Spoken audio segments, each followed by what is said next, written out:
Qala Rasulullah sallallahu alaihi wasallam, la'anallahu man la'ana walidahu wa la'anallahu man dzabaha li ghairillah wa la'anallahu man awa muhditsan wa la'anallahu man ghayyara manaral ardi.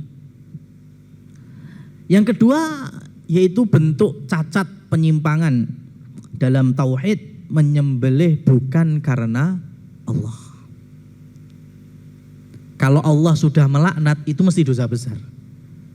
Ya, Allah sudah melaknat itu sudah pasti dosa besar.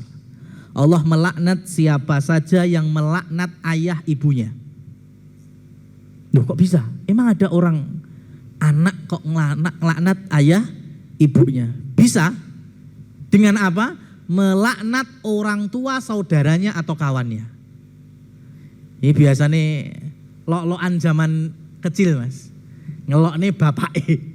Ya kan? Ngelok nih bapake. Akhirnya bapake dewi gede dilok nih. Ya. Umpamanya kita punya teman kita namanya Hasan. Hasan punya bapak namanya Joko. Hasan ini dilok nih. Joko.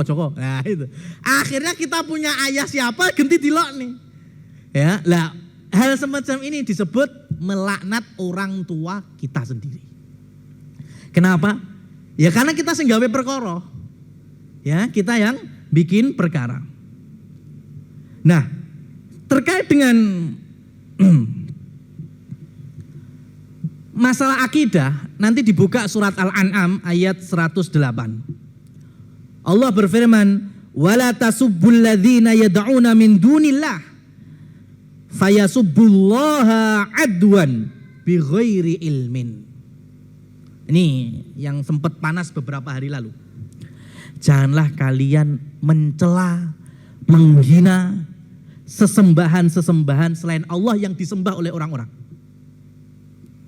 Kenapa? Karena kalau kalian mengejek sesembahan selain Allah, ya, kita siapa? Kita bukan yang punya kekuasaan dalam hal ini. Yang terjadi, Allah kita akan dilecehkan oleh orang mereka. Faham? Ya, nanti bisa dilihat di Al-An'am ayat 108. Kita enggak ridho, namanya kemusyrikan kita enggak ridho. Tapi melecehkan sesembahan-sesembahan orang lain itu juga perkara yang enggak mudah. Ya, kita hina mereka, loh mereka itu enggak tahu Allah kok. Akhirnya karena mereka emosi, akhirnya mereka menghina Allah kita. Makanya sempat ada narasi Allah kalian lemah daripada Tuhan saya. Seperti itu kan? Akhirnya siapa yang salah? Kita. Karena mereka nggak punya ilmu terhadap Allah Subhanahu wa Ta'ala. Akhirnya kita membuka fitnah yang lebih besar daripada itu. Ya. Makanya perkara masalah, ya, kalau di sini, ya, ini anggaplah ini ada tanah kosong, jelas pemiliknya muslim, pemiliknya beriman, ya, duwe tegalan, dan di tegalannya kemudian ada ubo rampe yang ditujukan kepada sesembahan selain Allah.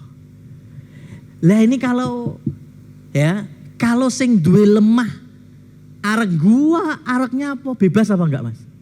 Bebas. Bahkan ini bentuk pengingkarannya. Wong lemahku kok. Ya, lemahku digawe kaya ngene. Gua. Itu bukti ingkar mungkar terhadap tanda dan perilaku kesyirikan. Lah sekarang uduk lemah ae dhewe mas. Ya, atau mungkin emang tanahnya orang non muslim. Kalau itu bukan tanah kita, bukan kekuasaan kita, apalagi itu tanah milik orang lain dengan keyakinan yang lain.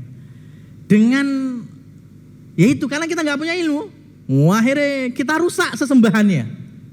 Ya, ini yang pengalaman saya mas ya, pengalaman saya di Solo. Itu ada beberapa kelompok anak-anak muda, itu yang hancurkan kijing salah satu kuburan di Solo. Ya goro-goro emosi ngaji akidah tapi ya kurpisan teko, rolase ra teko. Ya kan? Jadi 13 pertemuan, ya sekali pertemuan 12-nya absen. Wah itu ngancurin kijing-kijing. Antum perlu tahu, habis Kijing itu dihancurkan, dakwah kita sudah dipersempit, yang ada masyarakat bahu membahu gawe Kijing luweh lunyu, luweh gede, luweh apik. Ya, itu yang terjadi. Makanya dakwah pun juga harus dengan ilmu. Ya, kalau kita memang pemilik wilayah, pemilik kekuasaan, pemilik wewenang, oh masya Allah, kita mudah untuk ingkarul mungkar. Tapi sekarang siapa kita? Ya, tidak sembarangan di dalam mengingkari bentuk-bentuk dosa besar yang paling besar, yaitu syirik. Itu.